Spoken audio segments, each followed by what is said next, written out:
नमस्ते बच्चों, आज आपको नया लेसन लिखना है। भोजन बनाने और परोसने की विधियां तथा तत्वों की सुरक्षा। आप इसके अधिकरण में बैठ जाना।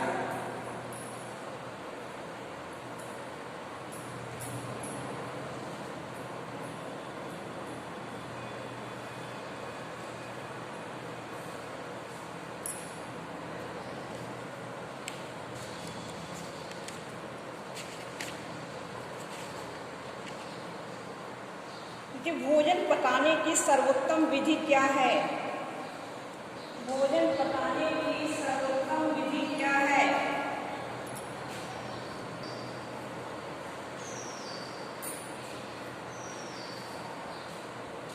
देखिए आंसर, भूनना। भोजन पकाने की सर्वोत्तम विधि है भूनना।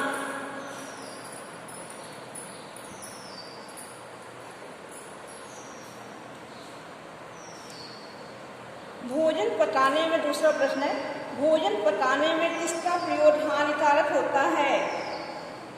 भोजन पकाने में किसका प्रयोग हानिकारक होता है? तो लिखिए सोडा। सोडा।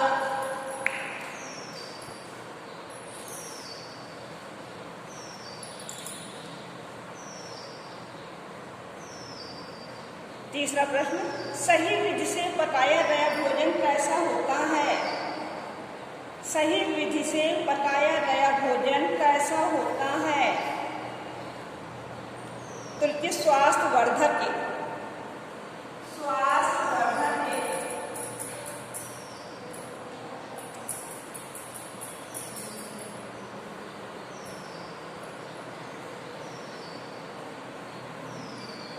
दूध को उबालने पर क्या नष्ट हो जाता है? दूध को उबालने पर क्या नष्ट हो जाते हैं? दूध में किसका प्रयोग हानिकारक होता है? नहीं, सुन लीजिए फिर से दोबारा। दूध को उबालने पर क्या चीजें नष्ट हो जाती हैं? तो लिखिए उसके सूक्ष्म जीव।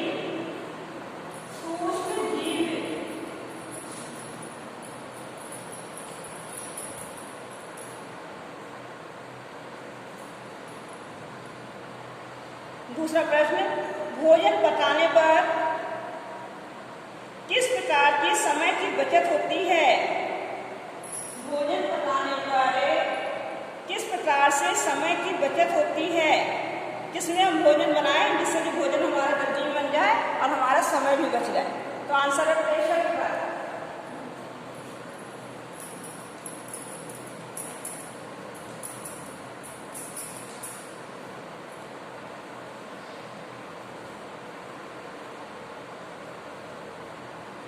अब देखिए प्रेशर कुकर में खाना कैसे पकाया जाता है?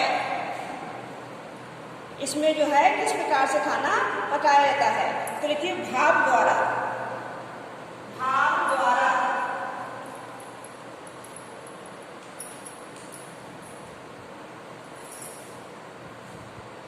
दूसरा प्रश्न, भोजन में ऊर्जा का प्रमुख साधन क्या है? भोजन में ऊर्जा का प्रमुख साधन क्या है?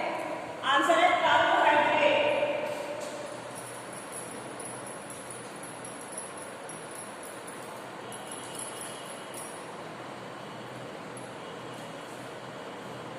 कार्बोहाइड्रेट।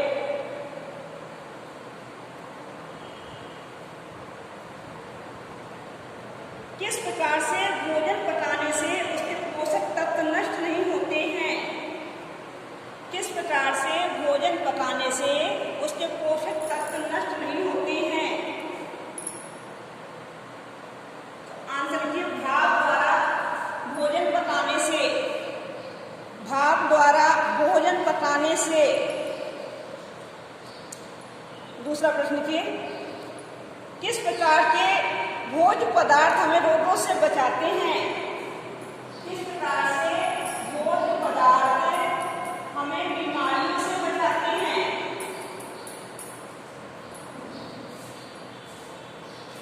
तो देखिए ताजे मौसमी फल और हरी सब्जियां।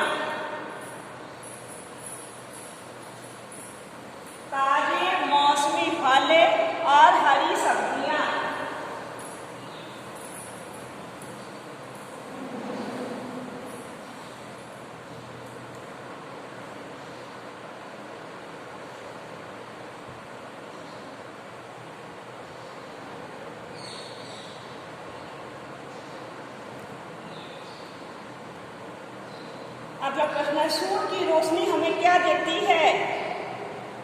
सूर्य की रोशनी हमें क्या देती है? तो लिखिए विटामिन डी। Vitamin D.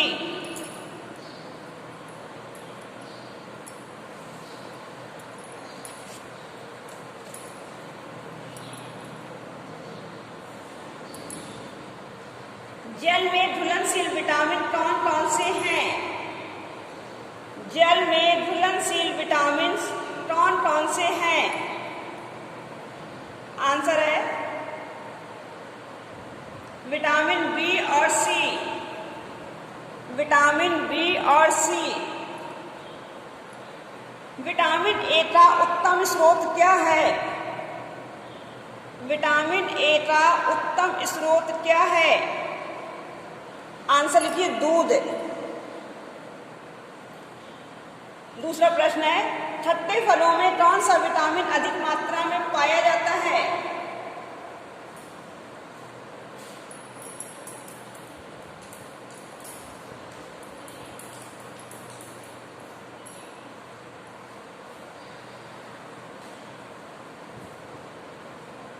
खट्टे फलों में कौन सा विटामिन अधिक मात्रा में पाया जाता है?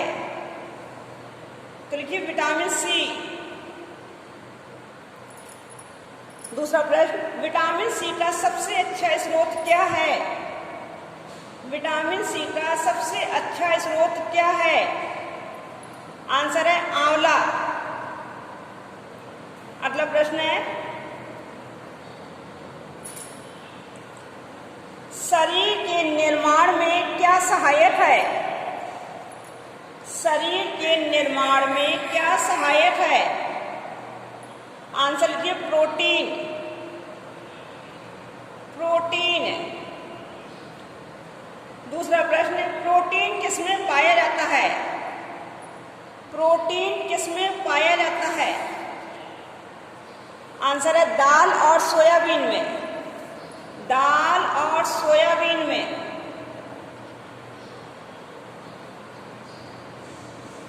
भोजन परोसने के लिए किसका प्रयोग करना चाहिए? भोजन परोसने के लिए किसका प्रयोग करना चाहिए? तो लिखिए परोसने वाली चम्मच का। परोसने वाली चम्मच का।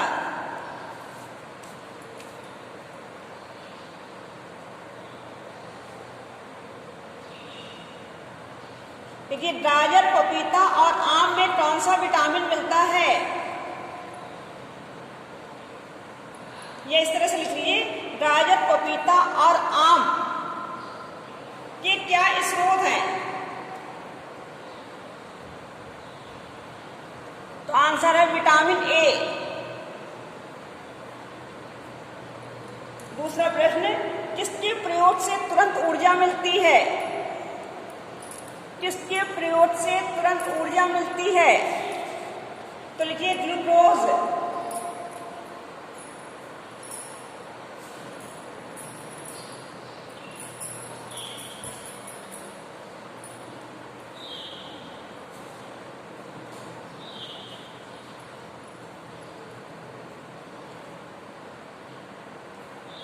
खाद्य पदार्थों का संरक्षण किस प्रकार किया जा सकता है?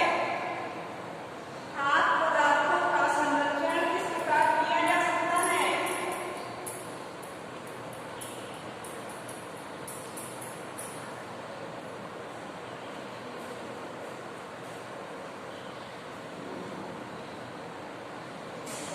तो लिखिए सुखाकर चाशनी में रखकर,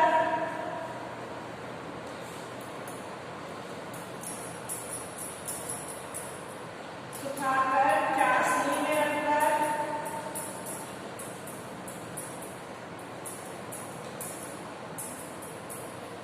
नमक और तेल द्वारा, नमक और तेल द्वारा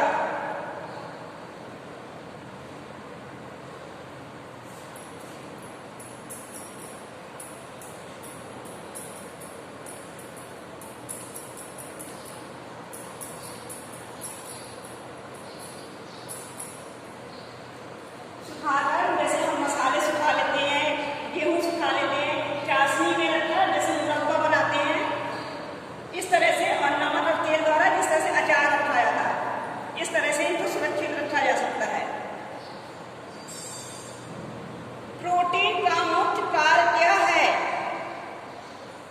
प्रोटीन का मुख्य कार्य क्या है? आंसर है शरीर की वृद्धि तथा विकास करना। शरीर की वृद्धि तथा विकास करना। आंसर लिखिए। ए प्रश्न लिखिए, प्रोटीन की कमी से कौन सा रोग हो जाता है?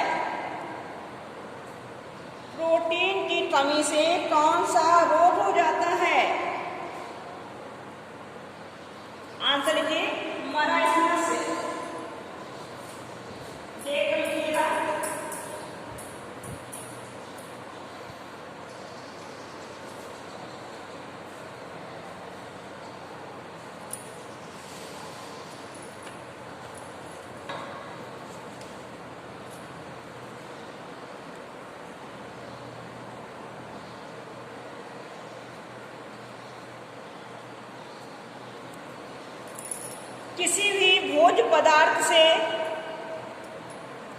किसी भी भोज्य पदार्थ से प्राप्त ऊर्जा को नापने की इकाई क्या है? नापने की इकाई क्या है? तो ये आंसर कैलोरी।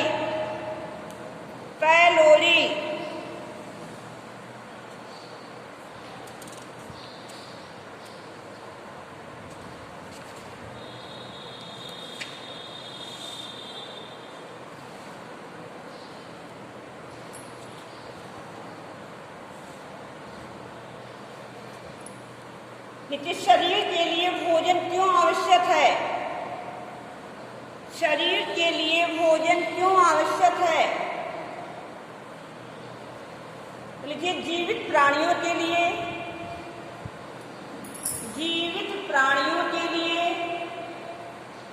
भोजन ग्रहण करना अनिवार्य है। भोजन ग्रहण करना अनिवार्य है। शरीर की वृद्धि एवं विकास के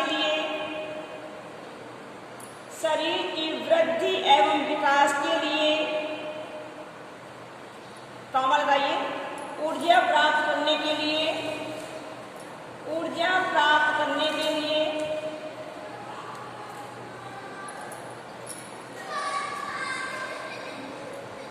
कॉमा बीमारी से मुकाबला करने की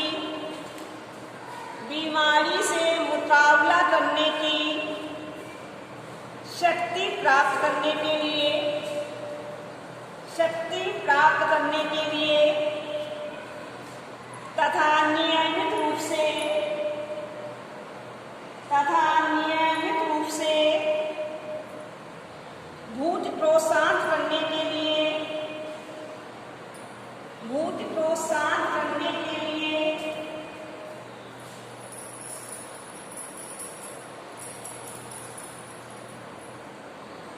भोजन आवश्यक है।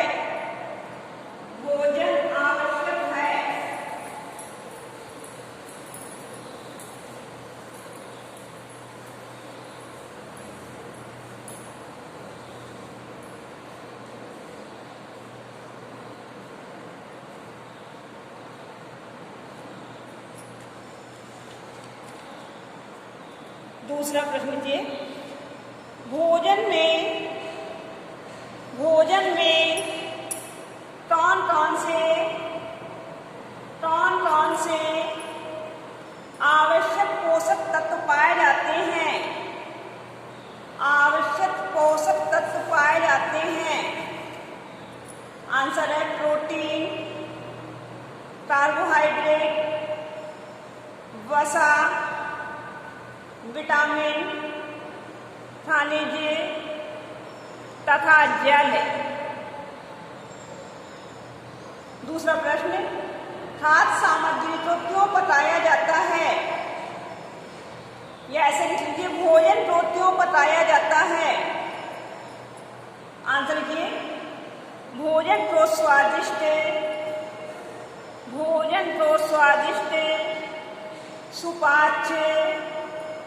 सुपाच्य तथा रोगाणु मुक्त बनाने के लिए बताया जाता है।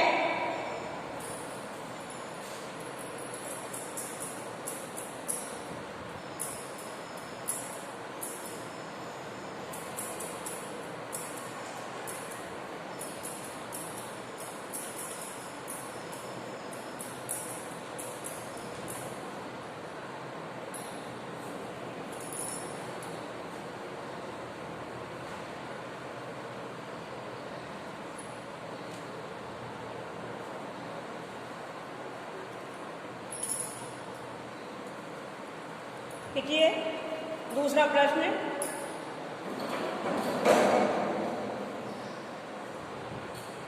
भोजन पकाने की 3 प्रमुख विधियों के नाम लिखिए। भोजन पकाने की 3 प्रमुख विधियों के नाम लिखिए। तो लिखिए आंसर, उबालना, तलना, भूनना और सेकना। दूसरा प्रश्न है, भूनने और सेकने में क्या अंतर है? भूनने और सेकने में क्या अंतर है? तो लिखिए, भूनते समय वस्तु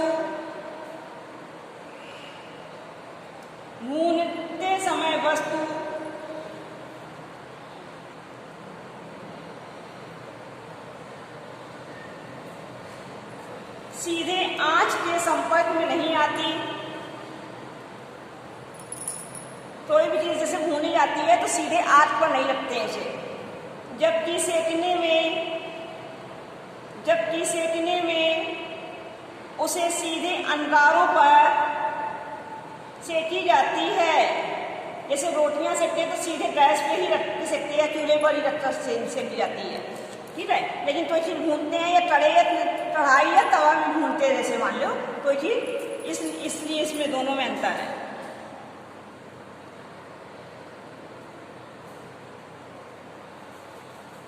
ओवन में किस विधि से भोजन बनता है? ओवन में किस विधि से भोजन बनता है? तो लिखिए आंसर, सेकने की विधि से।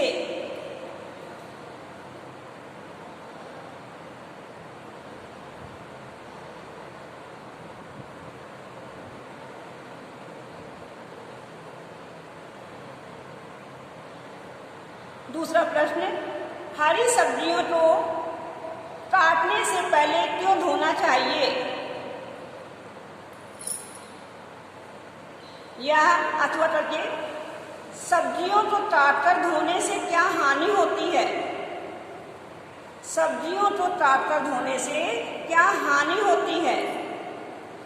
तो लिखिए, सब्जियों को काटने के बाद धोने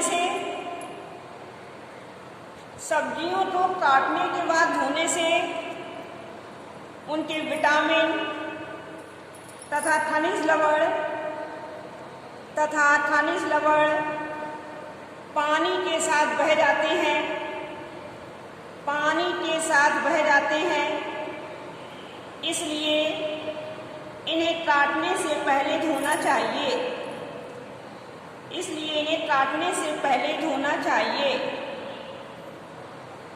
वसा में घुलनशील विटामिनों के नाम बताइए। तो लिखिए, विटामिन ए, डी, ई और के। विटामिन ए, डी, ई और के।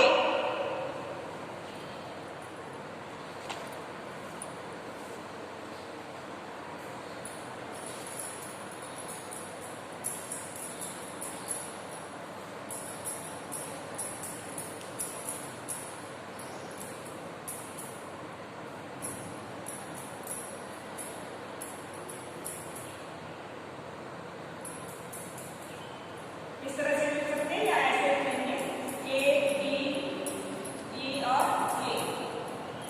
इस तरह से भी आपको सीखना हो, इस तरह से लिखिए।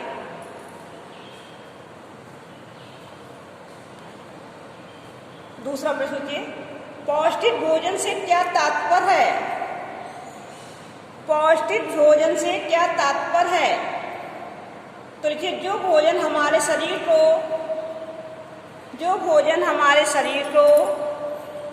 पुष्ट करे, रोगों से लड़ने की क्षमता,